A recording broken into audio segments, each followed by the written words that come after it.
I taught chemistry for 23 years at Zane Lawrence University, and my speciality was environmental chemistry and toxicology. And I've been researching fluoride's toxicity now for over 20 years.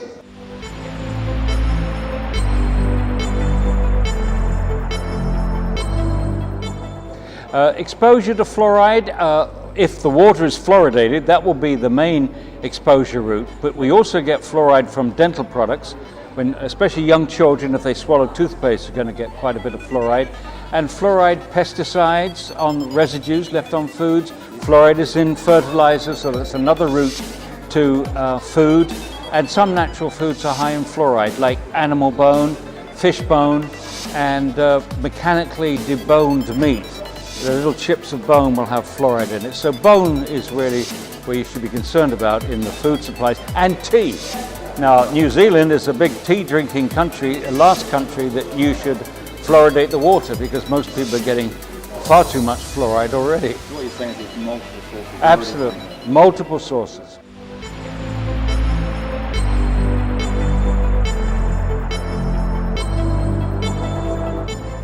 Ceramics are the best. I think next it's stainless steel, and last, of course, it's aluminum. You do not want to cook in aluminum pans, especially if you're using fluoridated water.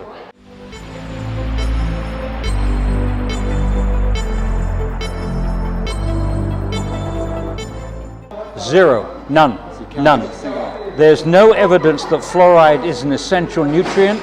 There's not one single process in the body that needs fluoride to function properly. On the other hand, there are many processes which are harmed by fluoride. Fluoride is very toxic, and a clue to this is the very, very low level in mother's milk.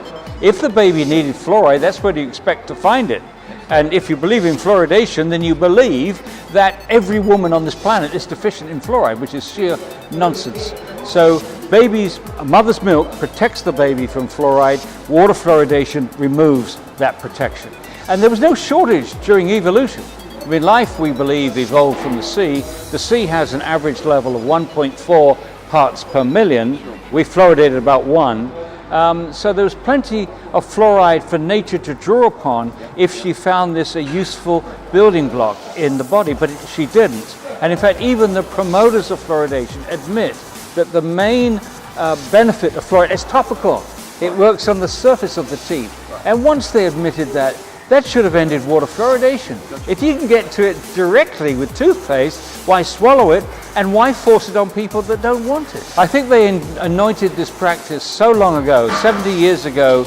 All the powers that be, all the professional bodies, all the government agencies in a handful of countries. Remember, most countries don't fluoridate. Sure.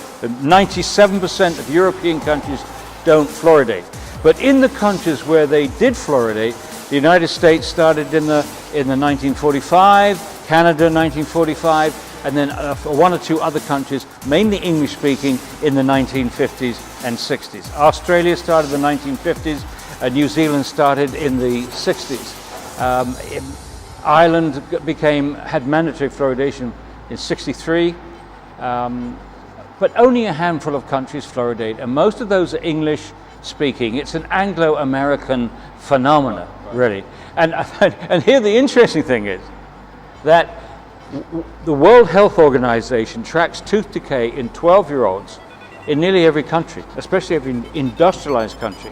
And there is no difference in the rate with which tooth decay in 12-year-olds is coming down from the 60s to the present, whether that 12-year-old has grown up in a fluoridated country and a non-fluoridated country. No difference. And in New Zealand, there is no difference. According to the school statistics, and remember, every child in New Zealand their teeth are inspected when they're 5 and when they're 12. When you look at that statistics, there's no difference in tooth decay between the fluoridated cities and the non-fluoridated cities. So this really is a crazy practice.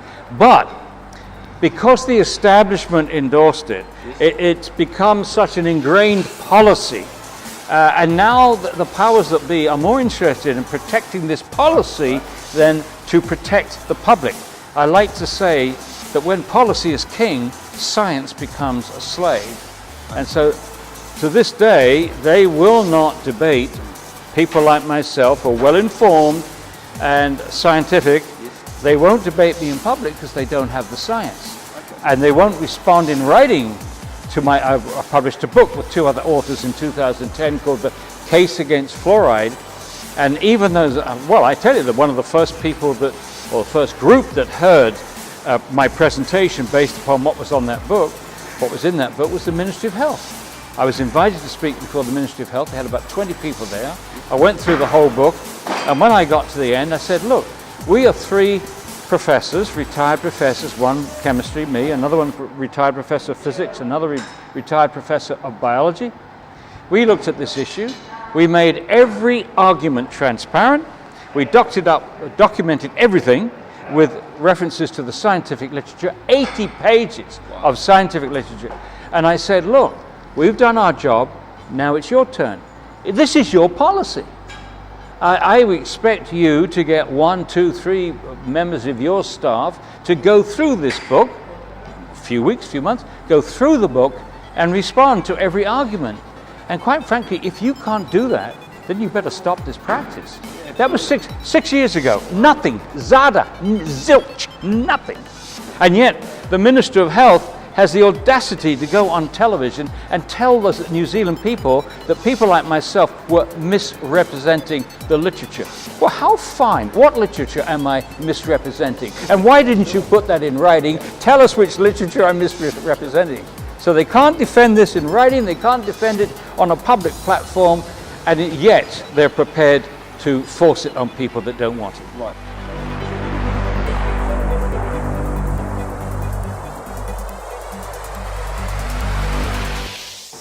Well, I think what we've got to do is to look at those countries. I told you that 97% of European countries don't fluoridate their water, yet the tooth decay is just as good. So what we should be doing is looking at all those countries and seeing what methods that they are using and see if we can copy them and see if it's cost effective.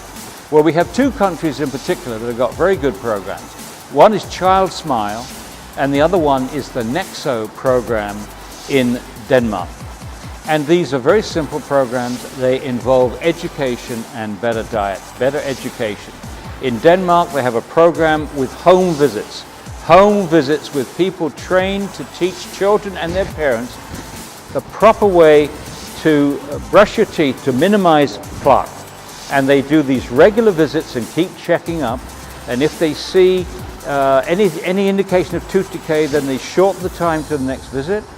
They don't use topical fluoride on a routine basis, but if they see caries developing, they will. Sure. But they never use systemic fluoride. They never get them to swallow fluoridated water or tablets. They've aimed for a program which uses minimum of resources, and the results are dramatic. If you compare the community of Nexo with the rest of Denmark, their tooth decay is coming down much faster than the rest of Denmark. Wow. So, and that's been going on since 1980. They have the data. It's still working, right? Yeah, it's very simple. Sure. So all you would be looking for would be a team of professionals and volunteers to go around to houses, in an orderly fashion, organized fashion, and teach them these techniques. And the beauty of this is if you include dietary advice, less sugar, more fruit and vegetables, you will not only fight tooth decay, but you would also fight obesity. So if there's any question of where the money is going to come from, we're going to tell the Ministry of Health, look, if we, with this program, not only reduce tooth decay, but we reduce the incidence of obesity, we're going to reduce the incidence of diabetes, heart attacks, and all the other problems around diabetes, which will save this country millions of dollars. It's a win-win-win situation. Do you think there's an element of, in this day and age, of we're lazy, we just want a quick solution, put fluoride in the water, be done with it? Do you think there's an element of that? People just want an easy solution? Yeah, they want a lazy solution, and sprinkling a little pixie dust in the water supply. Yeah. And remember, this was born at a time that we thought we could do anything with chemicals and it was safe. We could spray DDT on kids at their picnics. We could put PCBs in our transformers. We could put asbestos around all our pipes. We could put lead in gasoline. We just could have the benefits of chemistry with no side effects. Well, all those other things that I've talked about have all gone by the wayside. The only one that hangs on is fluoridation, because this has been anointed by the health department up there, you know. Not some black-hatted industry which is making a profit out of these things, but the health department, and we all genuflect before those white coats, and they don't want to admit that they're wrong. And many times I get asked, why? And for 20 years I've been trying to come up with a rational argument for irrational behavior, because I think going ahead with fluoridation now, when you've clearly got alternatives, even a simple one like brushing teeth, and to know that there are dangers. You can damage the bone, you can damage the thyroid function, you can damage the brain, and so on, is irrational. But here's a possible rational explanation. I think they feel, having waxed lyrical about this for so long, that if they lose fluoridation, they lose credibility. If they lose credibility, they lose the public's trust. If they lose the public's trust, it's going to threaten other public health practices.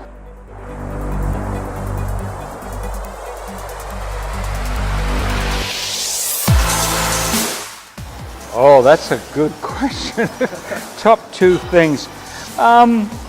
I guess it's not so much new things as new ways of looking at the same information, because my job is communication. I have to make it simple for people, and I think the phrase when policy is king, science becomes a slave is a very quick way to encapsulate the inertia around this subject. They work backwards. They're working backwards. Any harm that we talk about is junk science. Any scientist that gets involved with fluoridation is obviously crazy. So they're working backwards. They don't do the basic research. And they've never done any significant health studies in New Zealand. So they're working backwards. I think that's one thing that's very important for Kiwis to know. Another thing which has been underlined this time, there are lots of studies floating around in New Zealand, and the opponents say that doesn't show that fluoridation works, and the other side says this study shows that fluoridation does work. The thing to remember, and I said this afternoon to one of my colleagues, what you've got to stress is that New Zealand studies the teeth of every child in New Zealand at age 5 and 12. They've been doing this for years.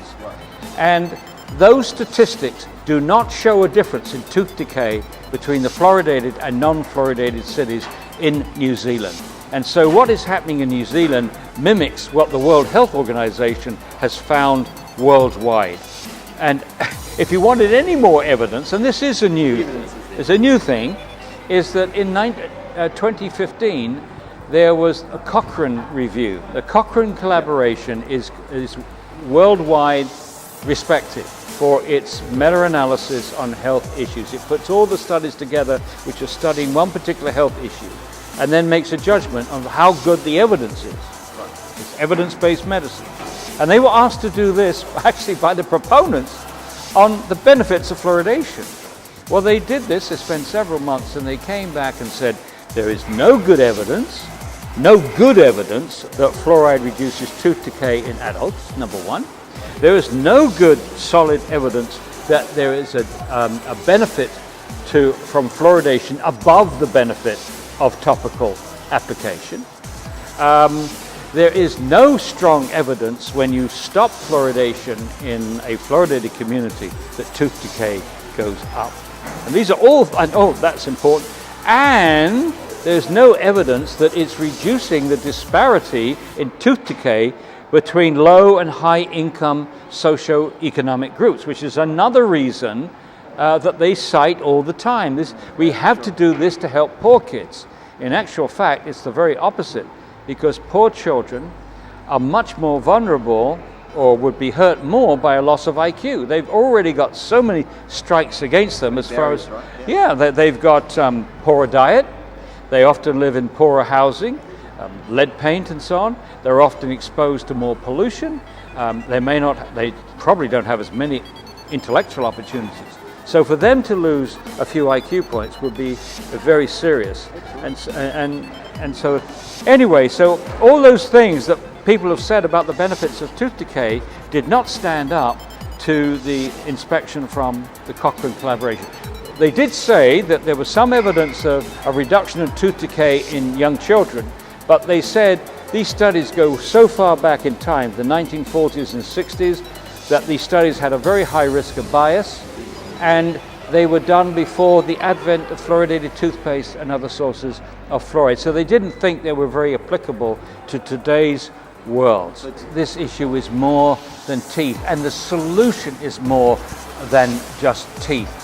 Often when you've got a very negative situation, for us it's no to fluoridation, no, no, no. We're saying no all the time. And after a while, it wears you down, and it wears other people down. I don't want any more problems. So to go to people and say, oh, there's a problem you should know about, it's called water fluoridation, we don't want that. And immediately the people listening say, I don't want that. I don't want to get involved with any more problems. I'm up to here with problems. What they will listen to is solutions. What they will listen to is a positive campaign.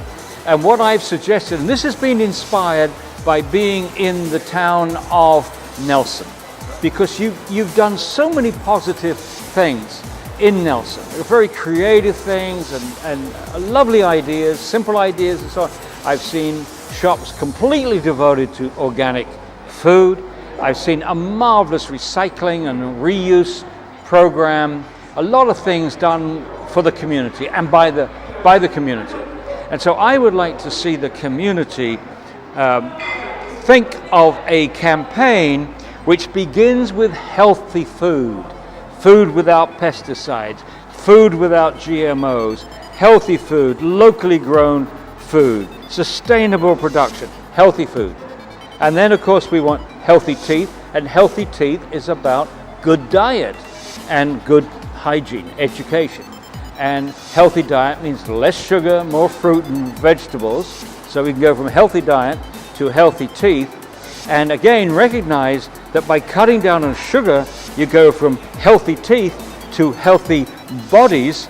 And whilst we're at it, why don't we get healthier bodies with more fitness? And I look around and I find these fitness programs. So this is where you could come in with a program, community supported. You would offer your skills to get these young people, as they're getting a better diet and using less sugar, they would get healthier with more exercise. And if we involve the community in all this, at the end of the day, we get a healthy community. So start with water fluoridation. I say a threatened community is a strengthened community if we all come together for a solution. And then if you put this in a chain, healthy food, healthy teeth, healthy bodies, healthy community, you can look around Nelson and other communities and see what people are already out there organized to provide or do these various things, and put them in and let them understand they're all part of this whole positive community effort, and they would be a part of the community effort, and they'll feel better and we'll all feel better. Well, that sounds fantastic. Thank you. That sounds great. Thank you for your time, Paul. No, Really appreciate it. I That's great. Thank you. Great, thank you.